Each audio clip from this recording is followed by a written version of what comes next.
Unveiling the Secrets is a new collaborative book that I'm so excited to share with you all that we have published through Synergy Publishing Group and through our amazing embodied writing program. And on today's episode, we're not only going to talk about the book, but you're going to hear from two of the amazing contributors and authors in the book, Kristin Bowen and Melisa Graham. So I'm so excited for you to join us today. We're going to get behind the curtain, behind the scenes of what it is like for those of us who identify as female and to just share in this beautiful community we've created through this book. I'm so excited you're here. Let's dive right in. Hello, everyone. Welcome to a very exciting episode of The Written Compass. If y'all have been around for a while, you know that predominantly you hear I'll just go ahead and say lovely voice. But today is one of the few days where we get to invite other people on, and I'm super excited about this. This will kind of be a little bit of a with gaps series, meaning they won't be back-to-back episodes, but we have just at Synergy Publishing Group put out our latest collaborative book project, Unveiling the Secrets. Whoop, whoop. And I've got two of our amazing authors on today, and I'm going to introduce them, and we're going to dive in and just talk about our experience as writers and doing a collaborative book, because that's not something necessarily that people think about. But it's actually a really cool and interesting experience.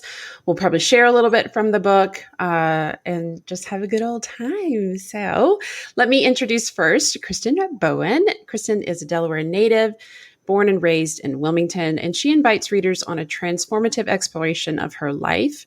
From her early days as a timid child with no voice to becoming the fierce and confident woman she is today. Yes, I concur. Kristin's journey reflects her commitment to continuous growth and learning combined with the power of unleashing trauma. Welcome, Kristin. I'm going to share later how everyone can get in touch with each other, but yay, hi. So glad you're here. Thanks for inviting me.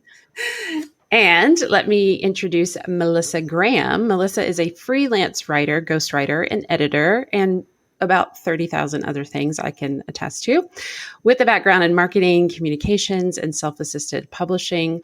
While much of her work is behind the scenes, her personal work has appeared in Kakalak, is that how you say that? Mm-hmm. 2013, B2B Tribe magazine, and her small collection of poetry, which is fantastic, is called Used Pal for Sale. Go and check that out. Get a copy. She has 2 bio kids, 3 bonus kids, and a fur baby named Lola, who is glued to her side. And again, I'll tell you how to connect with these lovely, amazing people towards the end of the episode. But welcome, everyone. How are you? Yay, yay, yay. Well, let's just dive in. And both of you, luckily and amazingly, said yes to writing this collaborative book that turned into Unveiling the Secrets. I'd love to hear kind of from each of you. Let's start with you, Melisa. Like, what made you say yes? What was kind of like, what appealed to you about a collaborative book? How did you get here? Well, I got here because my high school friend, Cindy Urbanski, is one of the editors of the book, and she put out an invitation on Facebook asking people, talking a little bit about the collaborative book. I think capturing the in-between. The first collaborative book had just come out recently, and you're already talking about doing another one. And she said that this was going to be about sharing the things that you wish you could tell your younger self. And I had just been posting about that on Facebook about, why don't we talk about menopause? Here's some gross things that happened to me. And so I was like, yes, this is the book. So it was just a very cool timing that she issued that invitation just as I was thinking about that very thing. Love that. Love when that happens. It always seems to happen like that. Yeah. It was fate. It was fate. I love it. What about you, Kristin? So I also had the experience of a lot of synchronicities happening to get me here, but I would say I would have never called myself a writer or an author or any of those terms in the past. But for about the last 2 years, I had been attempting to write a book. I had been journaling and writing and watching all the things and going to Instagram and trying to figure it out. And it just wasn't happening. And then again, just you kind of fell into my lap through another friend. And here we are today. Amazing. I love it. And just so folks know a little bit about Unveiling the Secrets, and then I want to kind of ask what you two sort of feel like the book became now that you have a copy and have, I know you each have talked about reading everyone's stories, which I'll sort of share that process a little bit. But the subtitle for the book, Unveiling the Secrets, is an encyclopedia by women, for women, and those who love them. And we really consider, and this is some of the back matter of the book, is this isn't a traditional encyclopedia, but instead a multi-genre, multi-generational collection of the topics and stories long kept secret in polite society, quote, polite, written by women, for women, those who love them. We have essentially brought a whole herd of elephants into the room and shined the high beams on them. We believe when we put voice to things that bring us fear and pain, we take away the power of those things. And in so doing, that fear and pain can be healed, maybe even transform and make space for joy in the journey. Between these pages, we have created space for just that. I know you two contributed several pieces, but what is kind of your sense now that the book is out and you've read your words, or just what has that experience been like? And what do you feel like this book is? I feel like it's community. Hmm. And that's what resonates with me, and the people who have expressed interest in buying it from something I've posted, or people that are like, yes, let's talk about this. So, Yeah. I would say for me, like personally, the word that came about is freedom. It feels very freeing to literally not have any secrets anymore. And it's like, this is the book of secrets, right? For everyone to read, raw and vulnerable. And to a certain extent, nobody can hurt you at that point once you've freed yourself of them. And then from other people who have read it, again, that community piece of people telling me like, Kristin, I feel seen. Like, thank you for writing this. This is me, or this resonates with me. And so we've kept all these things inside that you think you're the only person going through it, or nobody would know what it's like. And now here it is on paper for people to say, yes, that's me too. Like we're not alone in all of this. So freedom in all respects. Yeah, absolutely. And I want to say that obviously, there are 10 of us in this book, and we, could not and cannot and won't attempt to try to capture everyone's experience with this idea of identifying as a woman. And so we are inviting people into the conversation with the hashtag Unveiling the Secrets. So please, as you're listening, if things come to mind after you go get the book and see what we've had to say, but we talk about all sorts of things. Other than your own pieces, was there any particular piece that really stood out to you? I mean, we talk about motherhood, we talk about death, we talk about, sexual abuse and assault. We talk about menopause. We talk about just all gamuts. We talk about relationships.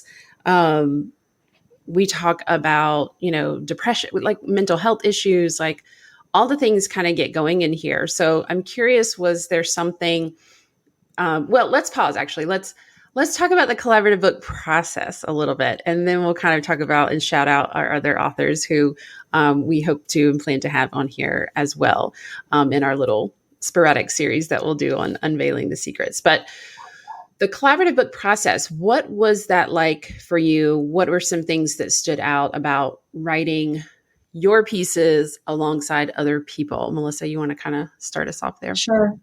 I think one of the things was that we have the writing group that meets roughly every other week. Mm-hmm. And that is time I've been able to hold sacred for my personal writing. Mm-hmm. And it was very helpful. I don't know that I would have been able to complete anything had I not had that accountability of meeting you all online and seeing your faces and talking to you and making that time to write. Otherwise, because then I would have, like many women, I tend to focus on other people and the things they need done. Yeah. So having that sacred time was priceless. Yeah, that's one thing that I think is really powerful, and sort of like the duh thing about when you decide you want to share your words and all of that, you do actually have to write. And I love that we do it together and we do it right alongside each other. And we do have, as Melissa said, this kind of shared space, writing time where it's not the only time you're going to need to write. And there's like guaranteed couple of hours in that week where you've got your butt in the seat.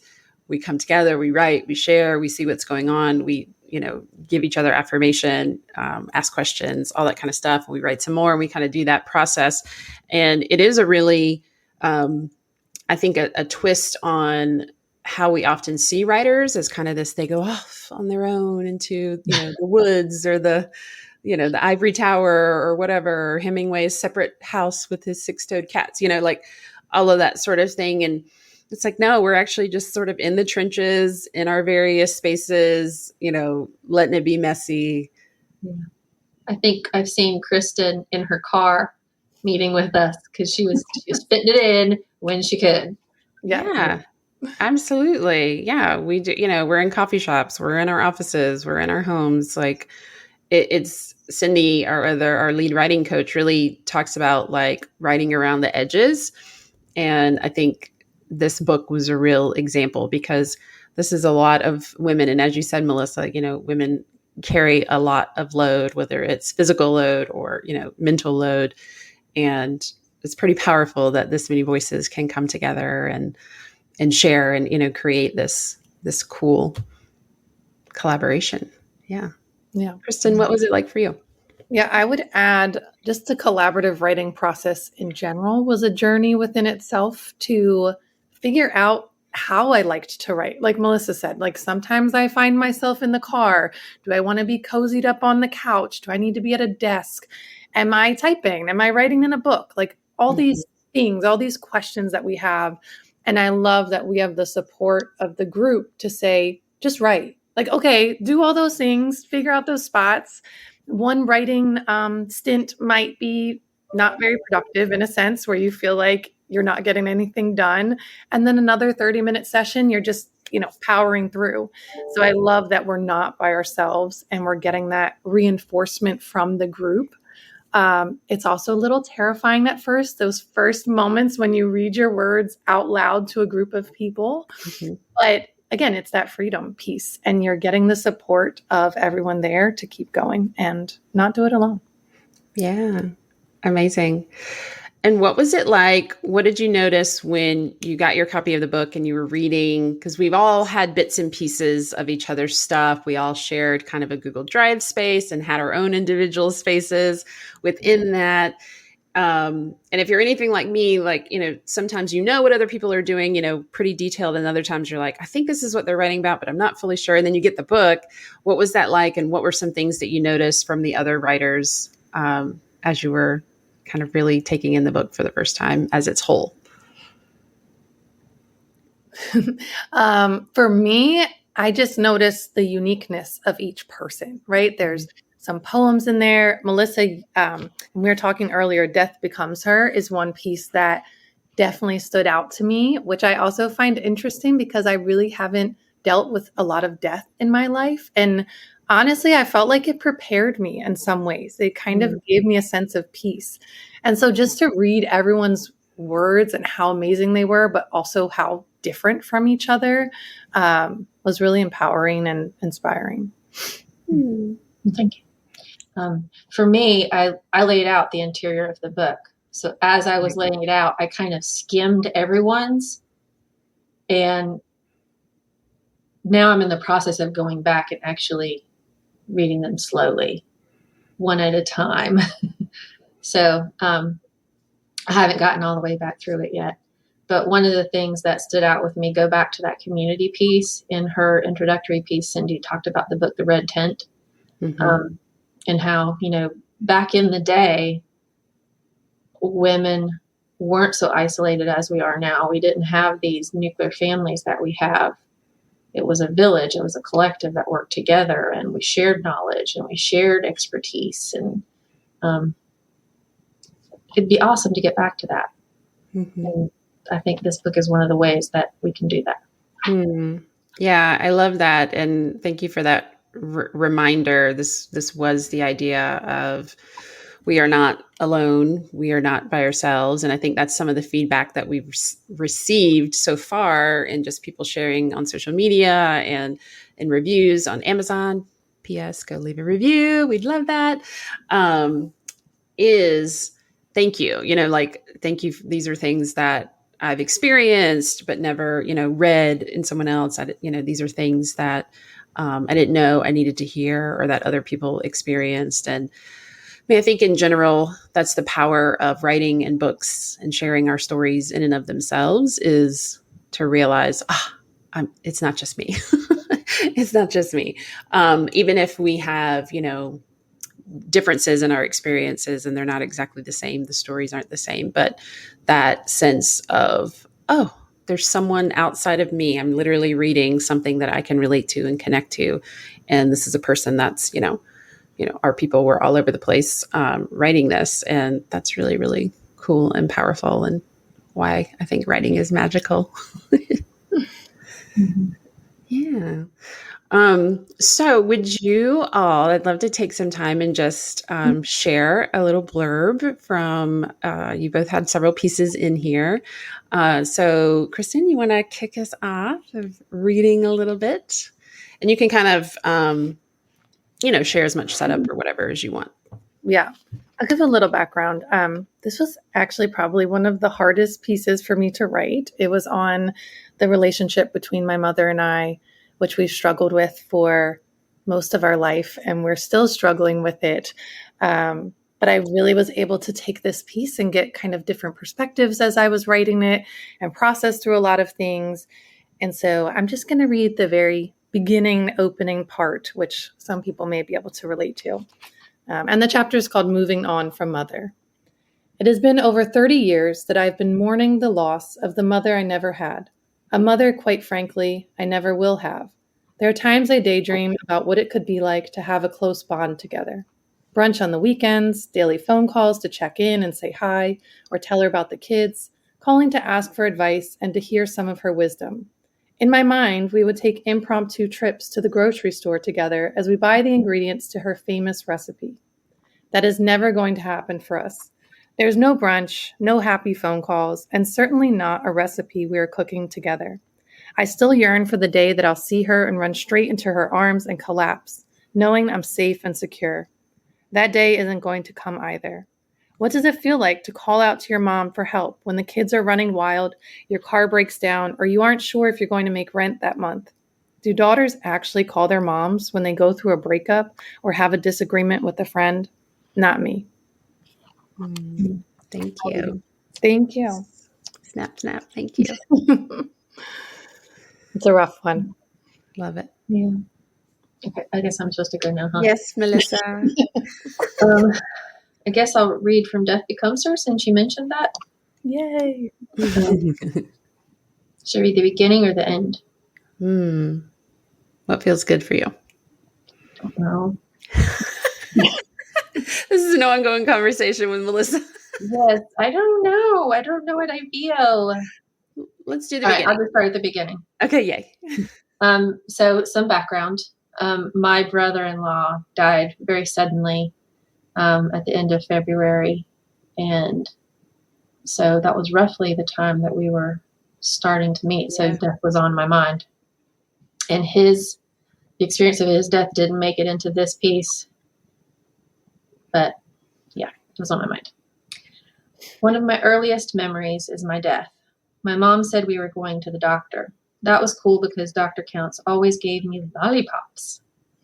We got to the doctor's office, but it was nighttime and there were no cars in the parking lot. Weird. Then the memory jumps to a bright light in my face and a bushy-bearded doctor staring down at me. He wasn't Dr. Counts, and he didn't have a lollipop. Weirder and not cool. For the longest time, I didn't understand the memory. I just knew it was disconcerting.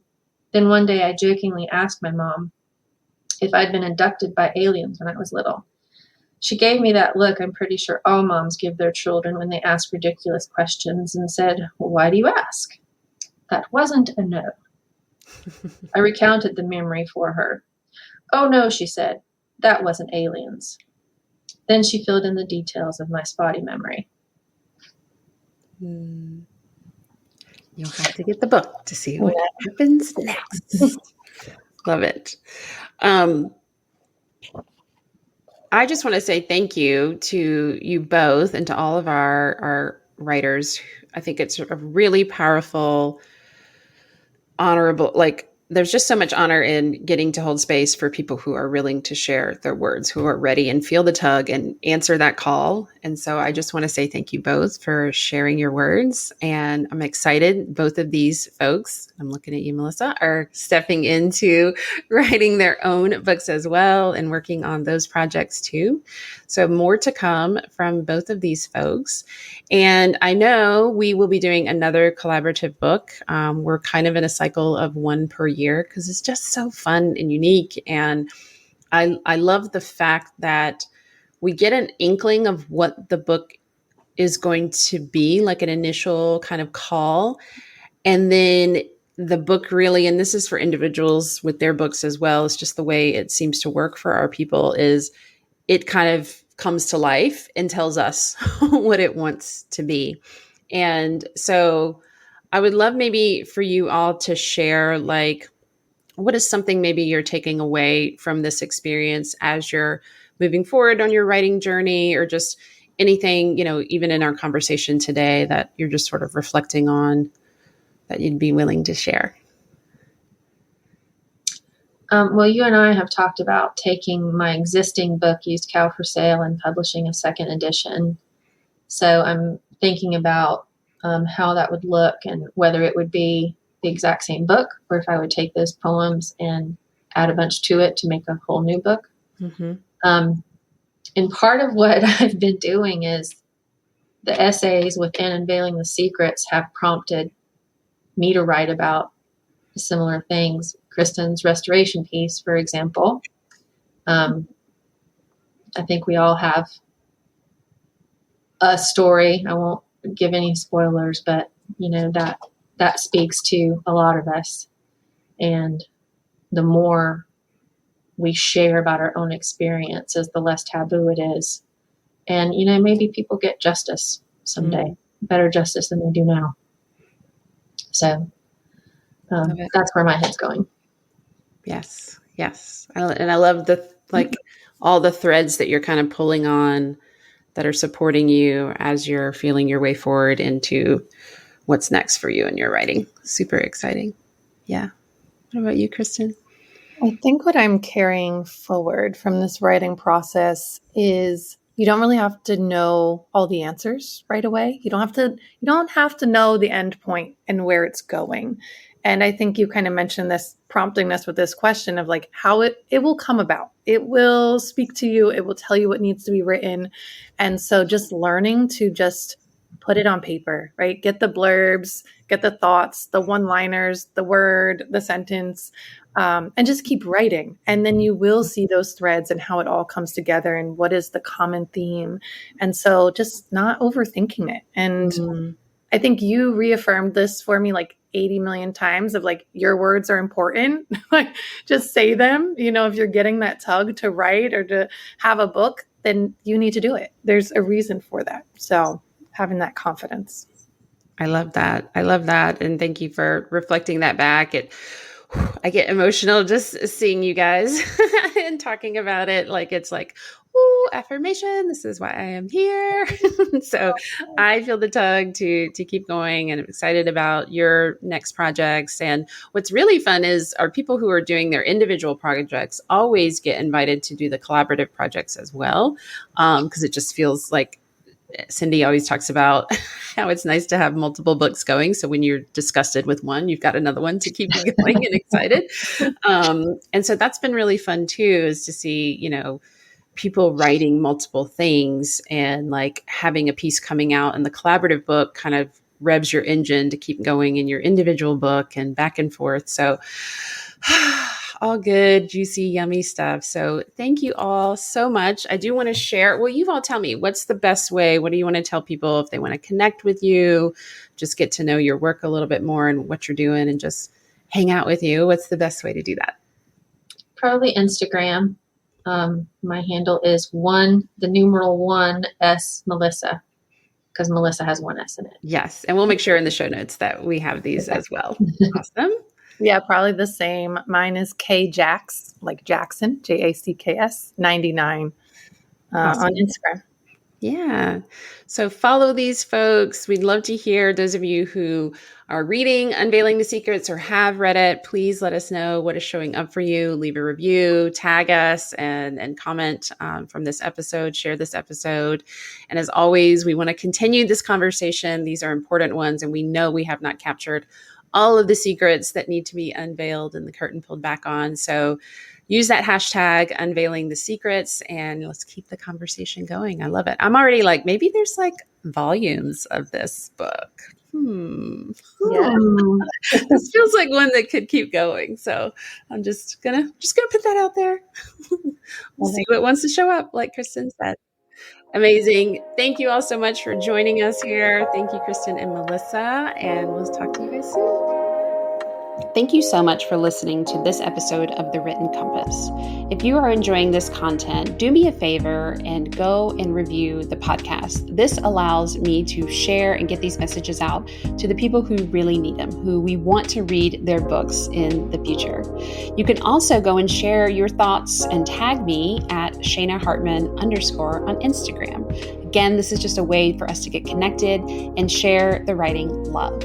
And if you know that you are ready to write your book, that message that's been burning inside of you for a long time, then I want to talk to you. My team and I want to talk to you. Head on over to shaynahartman.com and click Work with Us. From there, you'll see an application to explore and see if writing your book is your next best step.